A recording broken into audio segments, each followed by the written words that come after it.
Welcome back to our countdown of the NFL's most disappointing teams of the Super Bowl era. We last left you at number 14 with the 2010 Minnesota Vikings. We're coming up on lucky number 13. We'll get to them in just a moment. First, we're going to talk about C-Score. C-Score is a metric created by this channel that evaluates each and every team of the Super Bowl era instead of just going by their records. For a deeper explanation about how C-Score works, be sure to check out the description of this video. Teams make it onto this list by accomplishing the following. First, they achieve a positive C-score one season, then they improve that C-score to beyond 15 the next season, and after all that, they drop into the negatives in the next season, with this one serving as the disappointment. The larger the drop from season 2 to season 3, the higher that disappointment will rank. This 3-year requirement makes it impossible for a team to show up on the list in back-to-back seasons. The closest that may be done would be over 3 seasons.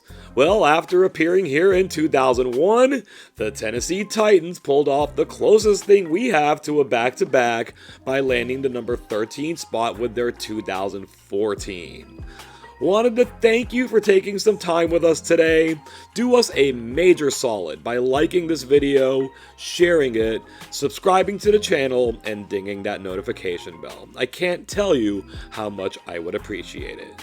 Let's get this thing started. Coming off the disappointment that was 2001, the Titans went 11-5 in 2002. They only outscored their opponents by 43 points, and they didn't play a tough schedule, but they were good enough to win the first ever AFC South Division title. Their C-score is 5.618. It did look like more of the same for Tennessee to start the season though. An opening week win over the NFC's eventual number 1 seed was followed by 4 consecutive losses, including a dismantling at the hands of the Oakland Raiders. They grabbed a win before their bye week. Then they didn't lose another game the entire season except for a 1-point loss to the Ravens in Baltimore. All those wins after the bye were by 1 possession until they went out in style, winning their last 4 games by double digits. That included their first return to Houston after leaving that city 6 years earlier. A team that was 1-4 had now earned a first-round bye in the playoffs and were getting there hot. Getting that bye week and home field in the divisional round worked out in their favor. They needed overtime, but they were able to take out their former divisional rival in the Pittsburgh Steelers to make it to the AFC Championship game. This after Pittsburgh had a borderline miraculous comeback the week before just to get that far. A rematch with the Oakland Raiders awaited them, and while it wasn't quite as one-sided as their regular season matchup, Oakland walked away with the fairly easy win. The arrow was pointing up for Tennessee though, and with 2001 now looking like a blip on the radar, they were ready to get back to the grind in 2003. This is where records can sometimes be deceiving. The Titans improved by 1 win to 12-4, but they were certainly much better across the board. They played a harder schedule, scored more points, and actually gave up the same amount of points. These are things that C-Score notices, and they rose up to a 16.506. There was another team that was making a move back up the AFC South though, the Indianapolis Colts. So while Tennessee won the division the year before at 11-5, they couldn't win it this season at 12-4. They tied with Indy, but took the sweep against them, forcing the Titans into the top wildcard spot. It had been 10 seasons since the Titans finished in the top 5 in points scored, and that was as the Oilers when they ran the run and shoot. In half their games this year, they scored at least 30 points, including 6 games in a row. This offensive performance didn't go unnoticed, with quarterback Steve McNair named co-NFL MVP alongside Colts quarterback Peyton Manning. Some have questioned this, believing the award should have gone solely to Manning. While that is certainly a fair assessment, McNair had a pocket full of intangibles, including toughness and leadership, that rightfully won over lots of voters. As a wildcard team, Tennessee was forced on the road to open the playoffs, and that would be in Baltimore to play the Ravens. Baltimore was draped in awards. Jamal Lewis was the Offensive Player of the Year. Ray Lewis was the Defensive Player of the Year, and Terrell Suggs was the Defensive Rookie of the Year. Yet, this wasn't a quintessential Ravens team, and the Titans were able to pull out a tough win. Funny story, this was the Ravens' first ever division title, 3 seasons after winning the Super Bowl. The season ended in heartbreak fashion for the Titans when wide receiver Drew Bennett could not make this catch. There's no way to know if they win the game had Bennett come down with it, but not coming down with it ended their hopes for a return trip to the AFC Championship game. With back-to-back 11-plus win seasons and playoff wins in each of those seasons, the Titans look to be contenders heading into the 2004 campaign. But looks can be deceiving. To put it lightly, things did not go well this season in Nashville. They cratered to 5-11, 7 games worse than they were the year before. They managed to not be outscored by triple digits, but just barely. The offense took a small step back, while the defense took a giant leap back.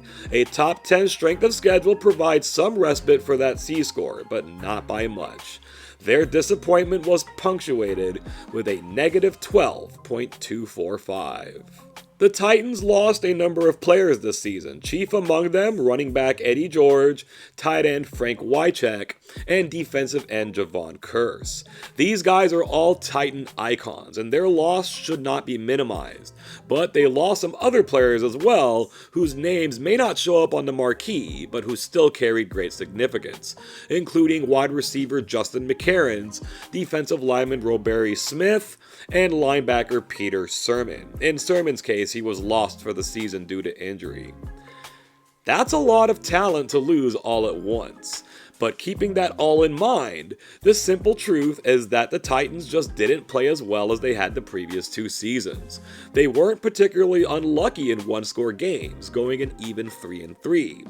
After scoring 30-plus points 8 times the season before, they only did so 3 times this season, 2 of them in the final 4 weeks of the season. In contrast, they allowed 30-plus points 7 times, 5 of those in a row, with 2 different games in the 40s and 1 in the 50s. We should also mention that in those games where Tennessee cleared 30 points, they only went 1-2, with their one win requiring a 48-point outburst. The 2004 season was fairly well known, at least around these parts, as heavily tilting toward the AFC, so the Titans were in a tougher spot than normal. But they finished last place in their division. They were 2 games behind the Houston Texans, only in their 3rd season of existence.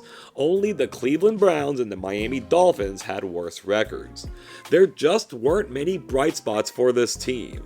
They had no Pro Bowlers. They found Randy Starks in the 3rd round of the draft, and he did eventually become a Pro Bowler for the Dolphins, and they landed some other solid, if unspectacular, players. In a very short time, they went from playoff contenders and maybe even Super Bowl contenders to the cupboard running completely dry. Again, this team had its share of departures, and they dealt with some injuries, including last season's co-MVP Steve McNair. Then again, backup Billy Volek came in and outperformed McNair in just about every way. But it's safe to say that if all those player losses were restored, this still wouldn't be anything better than a mediocre or slightly below average team. They just didn't have it. It's possible they never did and simply overachieved in the past. Either way, the expectations were there, and they were not met, putting the Titans right back into the disappointment bin. For the 5th straight entry, we remain in the negative 28 range of disappointment score, with the 2004 Titans landing at negative 28.751. We're going to be getting one last number in that range with our next entry, and it's going to be coming from a familiar face. Be sure to join us when we release that video to find out who it's going to be. We said it before, and it's worth saying again.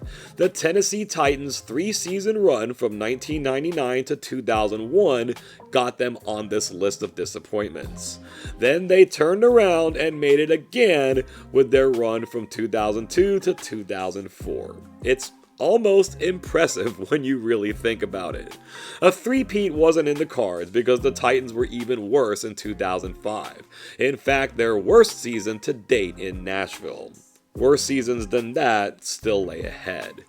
Tennessee just seems to be one of those franchises. In their first 2 seasons of existence as the Houston Oilers, they won the AFL Championship. Otherwise, they just have fits and starts, never really going anywhere. Let me know your thoughts about this Titans team. While they certainly qualify for this list, are they one of the more forgettable entries? If so, is it simply on account of them being the Titans? Let me know your thoughts on these topics or anything else you may have on your mind, right down there in the comments section. Thank you once again for joining us today, and until next time, I hope you have an awesome day.